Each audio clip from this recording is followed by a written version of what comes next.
Hello, everyone. My name is Alan Wong. I'm a Public Information Officer for Contra Costa County, and I'd like to welcome you to a forum of the two candidates running for Concord District 5 City Council. Now, District 5 is bordered to the west by Bailey Road, to the north by unincorporated areas of Concord, to the east by Clayton, and to the south by Walnut Creek. Today's forum is sponsored by the Contra Costa County Elections Division, Contra Costa Television, and the West County and Diablo Valley League of Women Voters. We're recording these roundtable discussions here in the studios of Contra Costa Television with assistance from the cities of Concord, Richmond, and Walnut Creek.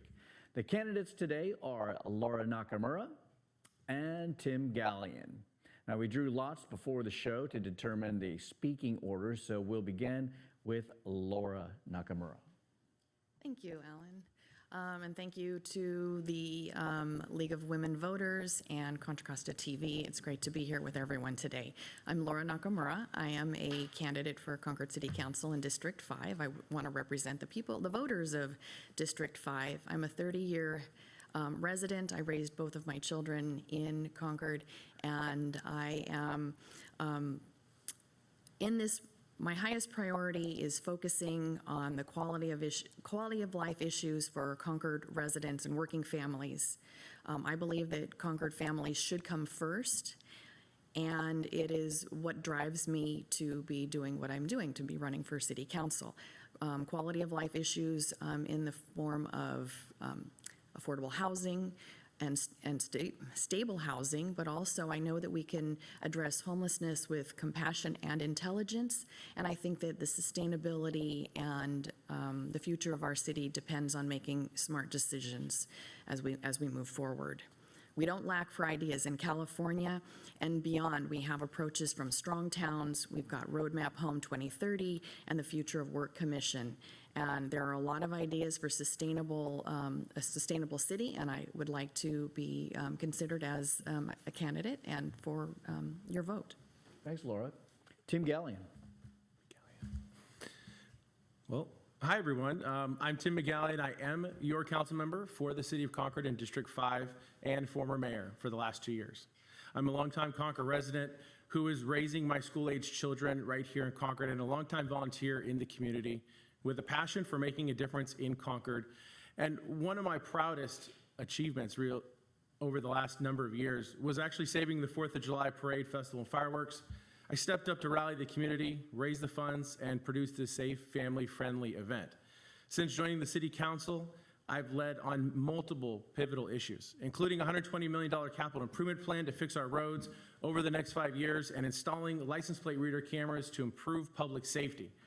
Concord is an area leader in building affordable housing for all income levels, and we are invested also in hiring a community services manager to coordinate services to work with the county and supportive health services for our unhoused. Over the last 4 years on the City Council, I've done extensive long-range planning, and now we are executing on those plans over the next 4 years.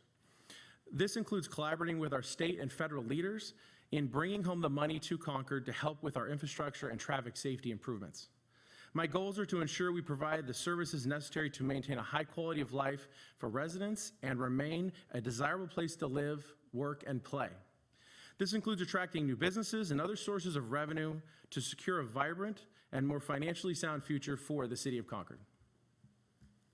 Thank you very much, Tim McGallion. Let's start the questioning with Laura Nakamura. You know, the development of the naval weapons, Concord Naval Weapons Station has been a hot topic. What direction would you like to take towards that development? I and many other voters and residents of Concord and the region have some grave concerns about the Naval Weapons Station. When I'm talking to voters, they're very concerned about what the transit and the traffic issues, what the impact in the region is going to be. So that's number one, we need to be focusing on a really solid transit plan. Currently, the City of Concord is in negotiations with a developer that has already told the city that things don't pencil out. They're already telling us that what they've agreed to is what they knew going in is not going to pencil out, and I'm really concerned that the community benefits are at stake and that we need to be holding the developer. Many people know that it is The Sino family builders are part of the developer group. And and residents are unhappy about that. My opponent voted for this particular developer, and there are a lot of people who are very upset about it. And I think that what I want to do if I'm elected to city council is to hold this developer accountable, or any developer, to make sure that not only do we have a PLA, because project labor agreements are very important to me, to make sure that our working men and women have the wages, they can work where they live, and that we've got apprenticeship programs in place. But also, the other part of that is that the community benefits, the affordable housing, deeply affordable housing is really important to me and the voters that I've been talking to. They're concerned about the issues of infrastructure like water and sustainability in the region. So there are a lot of concerns going on with the Naval Weapons Station. Thank you for that question. Thank you. Tim McCallion? Yeah, thank you. I think there is a lot of things happening around the Naval Weapons Station right now. We find ourselves actually having to go through negotiations with a new developer because we've been down the road with dealing with Wall Street, I think is the best way to put it. And I think we turned to Main Street at this point in time. We chose a developer, and I know that a lot of people were unsure of what that might look like. But we took the opportunity to choose someone that is a group of developers. And I know that it's a group that is made up of Lewis Plan Communities, CCIG, and Discovery Builders, who I think realistically is they're trying to put their vision together as well in partnership with the city and the residents. And so I think this is our opportunity to make sure that as those concerns are out there, that we are holding everyone accountable. And so I think even like Laura mentioned, we share a lot of the same concerns as it relates to making sure that we're holding everyone accountable to the community benefits that we want to see. We do want to see that it is non-negotiable, that there is the proper amount of open space. We've got the affordable housing at 25%. We do have a project labor agreement to make sure that working men and women are on this project locally right here in our community. And also to make sure that we are able to deliver on a lot of the benefits that I think people are coming to expect. And we're excited about the project, okay? So I think we find ourselves in a place where we need to make sure that we are gonna go through negotiations. We're gonna have those tough conversations. Yes, it was said that early on, it didn't pencil out, but every single developer said that exact same thing until we as a city council also pushed back and said, make it pencil out, because if it doesn't pencil out, then we may have to go another route, won't we? So I think the accountability is the biggest piece to this. And the thing to remember is that the city of Concord owns the land. We're not dealing with a developer who owns the land and is coming to the city of Concord and telling us how they're going to develop it. We're going to develop it with their partnership. And that's a really important element that I think other communities have had a struggle with because the developer already owns the piece of property and then they're telling the city what they're going to do. Well, it's the other way around in Concord. And so that's something that I want to make sure that's very clear, is that we have the opportunity to say, this is what it's going to look like, and this is where we're going to go. And if you can't help us develop and execute on that vision, then we're going to have to move on without you and possibly find another option. But I think we're at a place right now where we are looking to finalize a term sheet on the project. Hopefully, we're going to see that come in January. So I tell people what's happening right now is we're sitting across the table from the developer. And then eventually, if we can decide on a term sheet, they'll sit next to us, and then we'll develop and have that conversation with the Navy. And then hopefully take those next steps. But again, it's making sure that things are correct, making sure that we're going to see that the things like a research and development center, to make sure that this is a world-class project that has the right kind of open space, tournament sports complex. And there's a lot of other exciting things that are happening out on this space. People don't even realize that Gomentum Station is out there. It's, autonomous vehicle testing facility, one of 10 in the entire nation. And I actually was just out with the Secretary Buttigieg last week to show him that project. And that was an exciting thing because to talk about transportation and talk about the different elements that are going to go into this exciting new project, this is going to be revolutionary.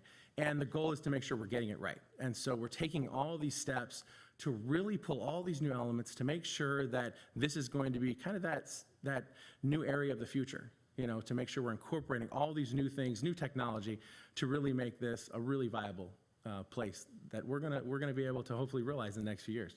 Wow, a lot of improvements needed, but limited funds. Tim, what do you see as the most important budget priority in the city of Concord? I would say one of the biggest priorities right now is really working through our infrastructure funding and making sure infrastructure and traffic safety, those are big ones. And I'm not going to take away from public safety, because public safety is also another big one. And I know that we'll probably get to that a little bit later. But I want to start with infrastructure, because the city of Concord is in the process of putting together the most robust capital improvement project and plan that we've ever taken on. All right, so we actually bonded against our Measure V funds, and so that allowed us to be able to front load a lot of money that's going to go into our infrastructure.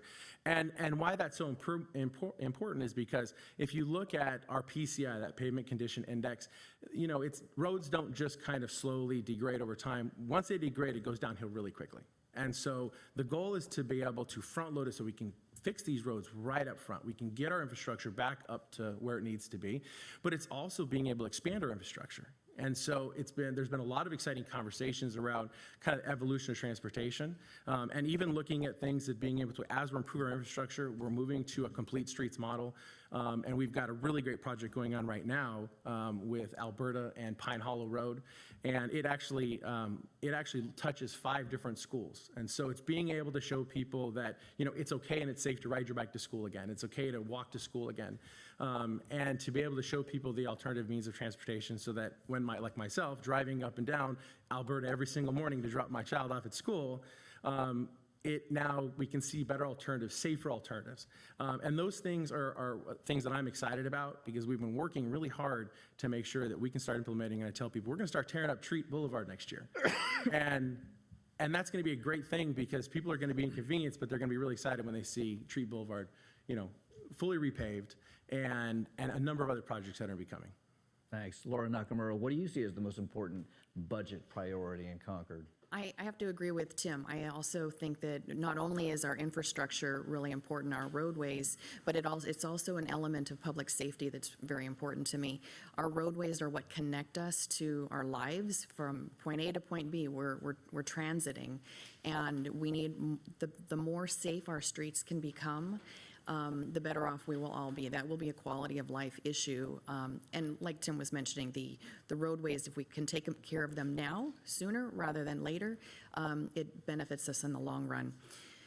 I'm someone who started bike commuting back in 2016. I was someone who said, I need to stop being traffic and get out of my car, and I started bike commuting, and that was when I started doing some advocacy work in Concord. I realized that it was, not only was it a blast, and it was just this new sense of being with the city. I saw the city from a whole different perspective, and we have some great needs in our city to make sure, to get us to a point where we can get more people out of cars. We are not a safe city.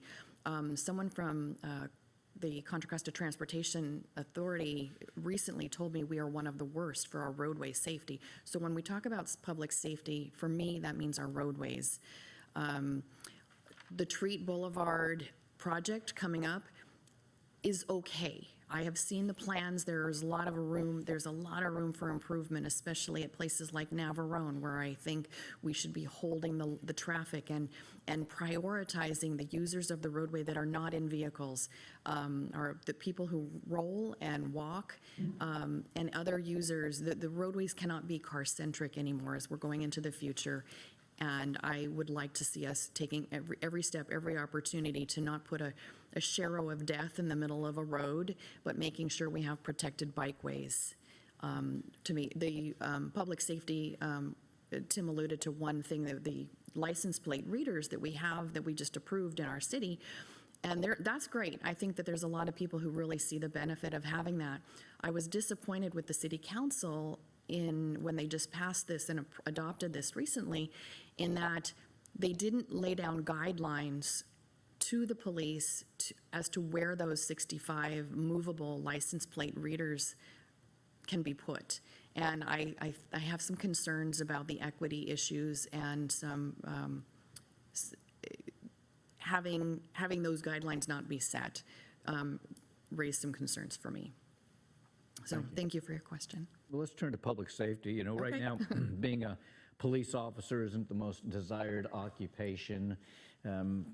Laura, where do you see the solution for increasing recruitment of officers and retaining officers in the city of Concord?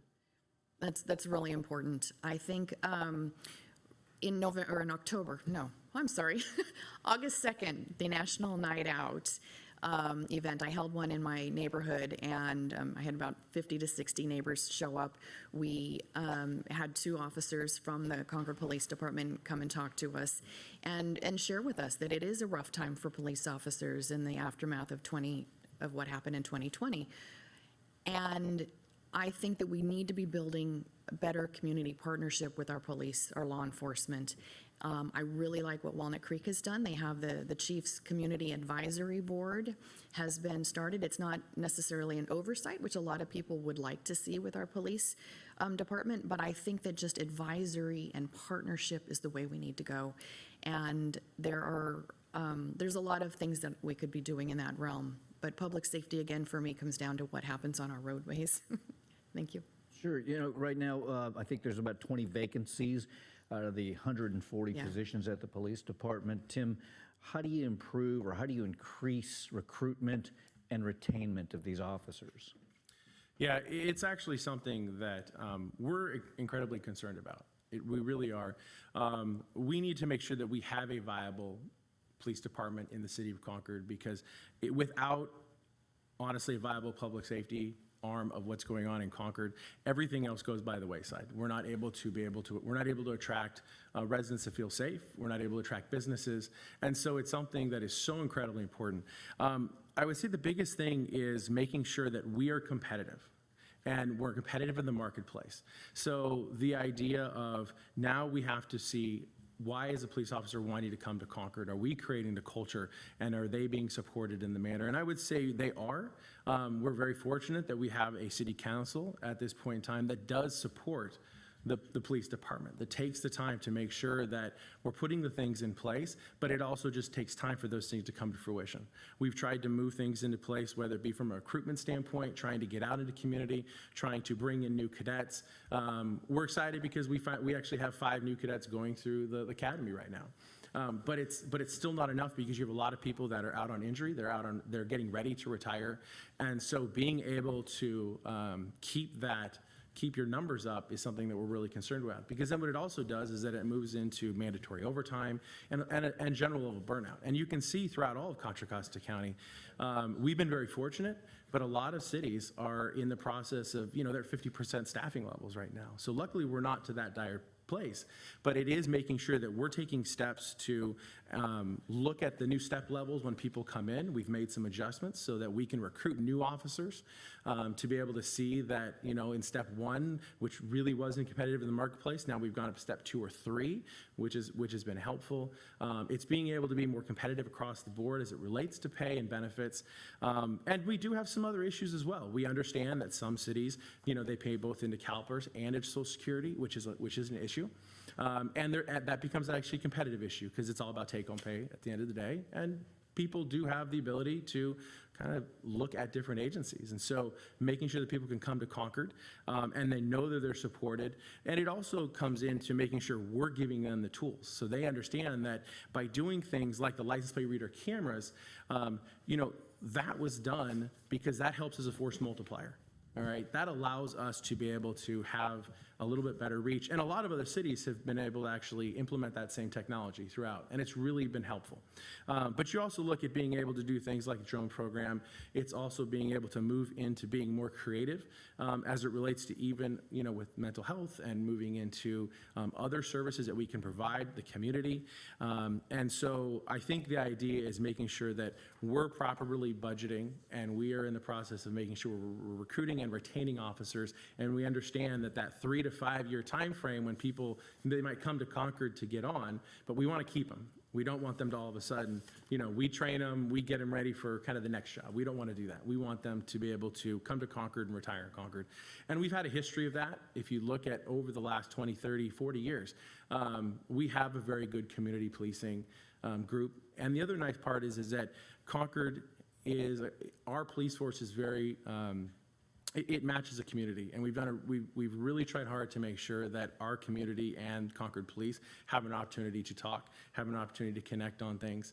We have a new police chief, so we're excited about that as well. And unfortunately, he started in the middle of COVID, so we had a few other things happening during the pandemic, but at the same time, he was still trying to be able to make inroads and be able to now, as the pandemic slowly moves away, we can start kind of moving into things, like was even mentioned, the Chief's Advisory Board. We used to have that with the prior chief, and that's something that I know the new chief is looking to do as well. So it's being able to take those steps as we're able to make those things happen over the course of really the next 6 months to a year as we start moving out of kind of that post-pandemic response, and we're still trying to come out of a little bit of emergency response, right? To then be able to move into this next level of community response and be able to help bring in more people to the city of Concord. Okay, time for one more quick question. Sure. The homeless situation is something every city in America is dealing with. What's the current situation in Concord, and what needs to be done? So the city of Concord right now, we've definitely seen our homeless population increase. And it's something that we're trying very hard to address the situation as best as we possibly can. But it's also been something that over the last 2 to 3 years, we're trying to take a systematic approach to it. And I know that in some cases, there's a frustration because people want to see things happen immediately. But I think our goal is to be able to step through these different elements to bring them around the homeless to see success and a pathway out of homeless. And so some of the things that we've taken is being able to bring together a number of units. And so but not just, with the Concord PD and having a community impact unit, but it's also having a full-time core team. And we used to share our core team with the city of Walnut Creek. Now they're full-time in the city of Concord. But it's not just having core, it's also bringing on a social worker and someone to be able to help navigate those people. Again, pathway to success is our goal. We brought in a mental health evaluation team, and that was new as well. We've hired a community services manager as well, because as we were starting to add on these elements, and then at the same time, the county is in the process of adding services and resources. So we brought on this person to be able to help kind of coordinate it all to make sure is there success. And then the other piece too is working with the county in establishing mental health as a fourth arm of emergency response to the pandemic and police and fire. So we're moving very aggressively into trying to find solutions. We've committed a lot of money to this and have more programs happening. And the other big one is we're also in the process of establishing a homeless strategic plan, which I think will help us really give us that roadmap and everybody to have the true understanding of what we're trying to accomplish. Thanks. Lynn Nakamura, what needs to be done about the homeless situation in Concord? Well, I think, as Tim mentioned, the homeless strategic plan that just was initiated at one of the most recent city council meetings is a good step. However, it's going to be a year before that comes to completion because of the community engagement. We started seeing significant issues with people sleeping on our streets before the pandemic. The unhoused in our community, they're our neighbors. They're Concord residents. 60 to 80% of them have had shelter in Concord before they were unsheltered. And I think that what we need to be doing is tackling the problem with much more compassion. Right now, we're spending a lot of taxpayer dollars to sweep the homeless. Some people will call it leaf blowing, and all it does is disrupt the encampments. And some people are not even given suitable options. I disagree with sweeping encampments unless someone is offered a suitable situation to be put into. One woman who I know was offered a hotel room, and because of her sobriety, the drug use at that particular hotel was such a trigger for her, she had to walk away from it. She was offered shelter, that was correct, but it was not suitable for her needs. And so we have to be very careful about this, and we have to be I think we can be doing better. There are a lot of other cities that have done a much better job, and right now we're just wasting a lot of taxpayers' money. Okay, thank you, Lynn. I would like to thank all of our candidates for answering some of these important questions. Now, each candidate will have 2 minutes to make a closing statement. Tim? Yeah, and thank you so much. I want to thank the League of Women Voters, CCTA, and all the team here. Alan, thank you for hosting this tonight and stepping in at the last minute as well. Appreciate that. But I think the big thing that I want to make sure that everybody understands is that everything we're talking about here today are things that I've been working on for the past 4 years. You've heard during this forum, my focus has been on public safety. It's been on housing, infrastructure, traffic safety, economic development, and just good governance is really what this comes down to. And these will continue to be my priorities, and I humbly ask for your vote, and I want to continue to serve you for the next 4 years. So again, thank you to everyone who has been there and supported our efforts over the last number of years. And if you'd like to reach out to me, I would love to hear from you, and I'd like to know what's important to you. You can visit my website at timmcgallion.com. Thank you so much. And Lynn Nakamura. It's Laura. Oh, Laura, sorry. That's okay. My bad. Thank you, and thank you to the League of Women Voters and CCTV and you, Alan, for hosting this event so that voters can get in touch with who's on the ballot. This is the first time I've run for an election. I am not the incumbent. I have been participating at the local level since 2016. I've been involved in my community, and I care deeply about the residents of Concord and the issues that Concord residents face. I'm a healthcare worker. I do pediatric cardiac ultrasound for Children's Hospital, and I'm a member of my own union, National Union of Healthcare Workers. I can see, and I have heard from many people in the community that people are ready for change. They're ready for new leadership, and I want to be part of that new leadership. Many groups agree with me. My own party, the Democratic Party of Contra Costa County, has endorsed me. The Labor Council has endorsed me. My own union has endorsed me. Concord Communities Alliance has endorsed me. Lift Up Contra Costa, and many others. There's a growing list on my website of all the individual residents in Concord who have endorsed me as well.